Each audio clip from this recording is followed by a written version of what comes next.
Nesse momento, nós vamos dar início ao preenchimento do instrumental de ciências humanas e suas tecnologias do ensino fundamental anos finais.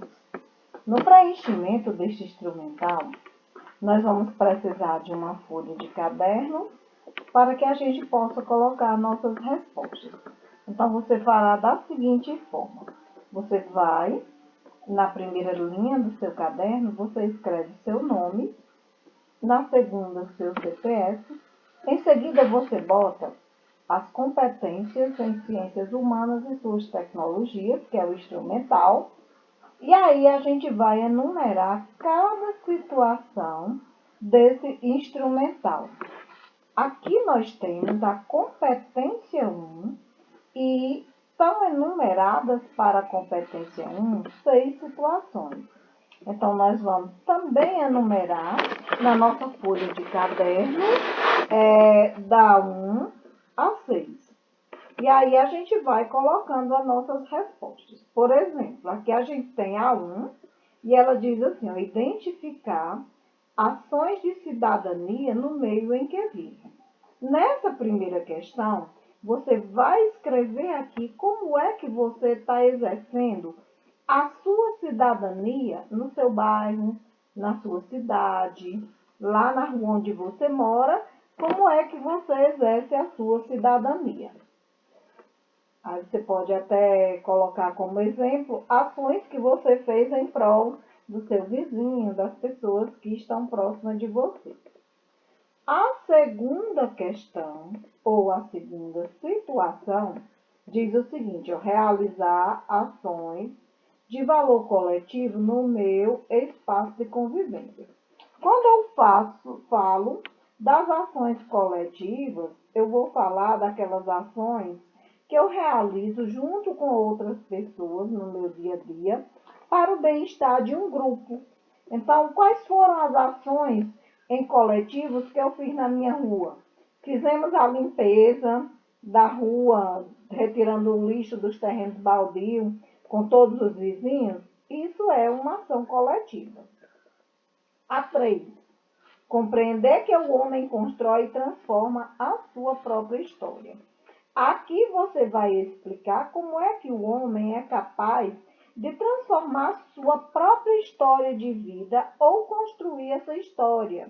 E aí a gente pode dar exemplo do homem que antes morava no campo e morar na cidade. Ele fez uma transformação na sua história. Ou então ele trabalhava num serviço artesanal e passou a trabalhar na indústria. Então aí ele vai também transformar e construir a sua história. Então você vai dizer nessa questão como o homem é capaz de transformar a sua história.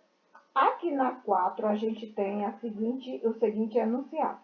Reconhecer que a sociedade é composta por vários grupos étnicos.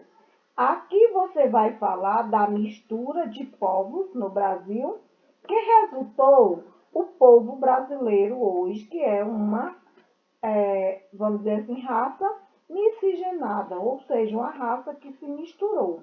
Então, você pode dar os exemplos aí dessa mistura, desses povos, quem eram os negros, quem eram os brancos, quem eram os índios, que se misturaram e quais foram os resultados dessa mistura. Na 5ª, perceber a quantidade de pessoas que habitam a localidade onde eu moro. Nessa 5ª questão, você vai falar aí dos habitantes da sua cidade. Eu moro em Juazeiro, Juazeiro tem tantos habitantes. Eu moro em Barbalha e Barbalha tem tantos habitantes. A 6ª questão, caracterizar os aspectos relacionados à distribuição de renda da população da cidade onde eu moro. Aqui você vai falar sobre as diferenças ou desigualdades de renda dentro da sua cidade. Por quê? Porque isso demonstra como está a distribuição de renda na sua cidade. Nessa distribuição de renda, todas as pessoas têm o mesmo salário, as casas, elas são todas iguais ou há uma diferença? Como é que vivem as pessoas da sua cidade? Elas vivem todas iguais financeiramente? Então, você vai falar sobre esses aspectos de distribuição de renda nessa questão. E assim a gente conclui a competência 1.